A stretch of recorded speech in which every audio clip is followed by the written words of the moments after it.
right, you are back with comedian David Boyle, and I'm quitting alcohol. I tell you who else seems to have a little bit of an alcohol problem. Fucking Michael Jordan. I'm watching The Last Dance, and I swear to God, I just never want this documentary to end. Just please, make more. Just leave me in lockdown and just keep making more episodes of this. How many is there going to be? 10? And we're 4 deep at the moment. I had a little tear in my eye in episode 4 when Jordan won his first title. I've got a tear running down my eye for Michael Jordan. Me. Holed up in my fucking 2-bedroom apartment, singing Hakuna Matata to myself. I've got a little tear rolling down my eye for Jordan, who has like 27 pairs of sneakers named after him, who's a fucking billionaire. I felt like I won that title with him. That's how emotionally invested I was in that episode. I felt like I had a little something to do with the Bulls winning in 91. I may not have been guarding Magic, but I was fully committed to the cause by the end of that episode. But yeah, Jordan has some seriously alcoholic looking eyes in that documentary.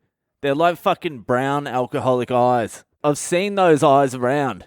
You compare them to Scottie Pippen's eyes. Scottie Pippen's eyes are like fucking crystal balls. If Dennis Rodman would ever take off his fucking glasses, I'm pretty sure he'd have some brown fucked up eyes too. And he has that big ass fucking scotch glass next to him filled to the brim. I want to hear more from Dennis Rodman as well. Is that documentary trying to insinuate he wasn't on drugs that whole time? Is that what they're saying? That he was only boozing during that period? Because he looks real fucking shaky now. He looks like a man that's seen too much. Can you even imagine partying with Dennis Rodman? Dennis Rodman parties so hard he ends up in North Korea with the little fucking Kim Jong-un. Is he even dead? I haven't re-looked at that. That's how fucking hardcore Dennis Rodman is. And can someone fucking explain to me how the fuck he wins 5 championships partying that hard? I had to give up drinking altogether because I couldn't wake up and write a fucking half a joke. Not even a full joke, just a fucking premise to a joke. I had to abandon booze and drugs completely. Dennis Rodman looks like he's fucking taking adrenochrome and fucking Madonna and Carmen Electra in their primes and winning championships with the Bulls. Most of the times I was getting drunk, I was hanging out with people named Shane with a Y. You know what I mean? That's 2 different levels. And Dennis Rodman definitely looks like someone who's seen too much. He looks like he might have cooked himself. I need more Rodman. I tell you who I'm not interested in. Fucking BJ Armstrong. BJ, because when he stands up, he's about in line with fucking Scottie Pippen's big rod. And you can place it nicely in his mouth.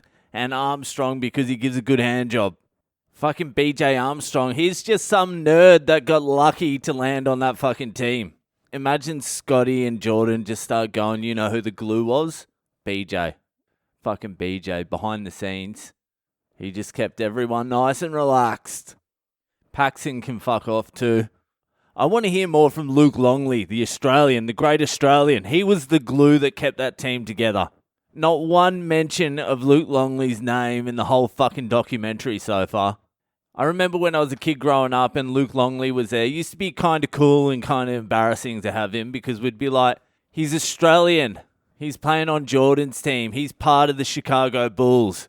And then you watch him, you're like, yeah, he averages 1 point and like 4 personal fouls a game. It's like they said we need some big dopey guy to take some charges for us. We need a big dopey dumb guy to absorb some punishment. And who dumber than an Australian? How much we got? 58,000 a year? That's enough. Get Luke.